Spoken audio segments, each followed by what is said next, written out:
زندہ ہے صحافی زندہ ہے، زندہ ہے صحافی زندہ ہے۔ آزادی صحافت کا عالمی دن 1993 میں اقوام متحدہ کی جنرل اسمبلی نے 1991 میں یونیسکو جنرل کانفرنس کی سفارش کے بعد منایا۔ یہ پہلی بار 1994 میں منایا گیا تھا۔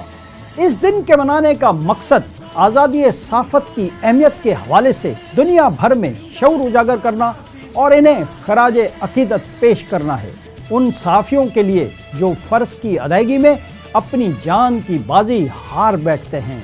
ایک مشہور اطالوی صحافی، مصنف اور نیوز ایڈیٹر گیلرمو کینو نے میڈیا کی آزادی اور صحافت کی اہمیت کو اجاگر کرنے میں خصوصی کردار ادا کیا تھا۔ اپنی جان کو خطرے میں ڈال کر بہت سی متنازع سچائیوں کو عام لوگوں کے سامنے پیش کیا۔ ان کی حوصلہ افزائی اور شراکت کے اعزاز کے لیے Guillermo Cano World Press Freedom Award متعارف کیا گیا۔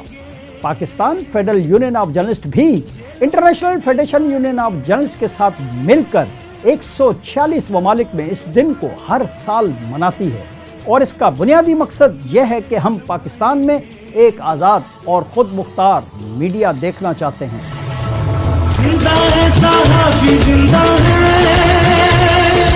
زندہ ہے صحافی زندہ ہے۔ اس کے ساتھ ساتھ ہم آئین پاکستان کے تحت دی گئی آزادی اظہار رائے پر اس کی روح کے مطابق عمل بھی چاہتے ہیں۔ یہ بدقسمتی کی بات ہے کہ موجودہ حکومت نے Pakistan Federal Union of journalist کو اعتماد میں لیے بغیر اس ملک میں ایک کالا قانون یعنی پیکا ایکٹ منظور کرایا، جس کے خلاف پی ایف یو جے کی قیادت بھرپور جدوجہد کر رہی ہے، اور حال ہی میں پارلیمنٹ ہاؤس کے باہر دیے گئے دھرنے میں بھی پیکا ایکٹ کے خلاف بھرپور آواز بلند کی گئی تھی۔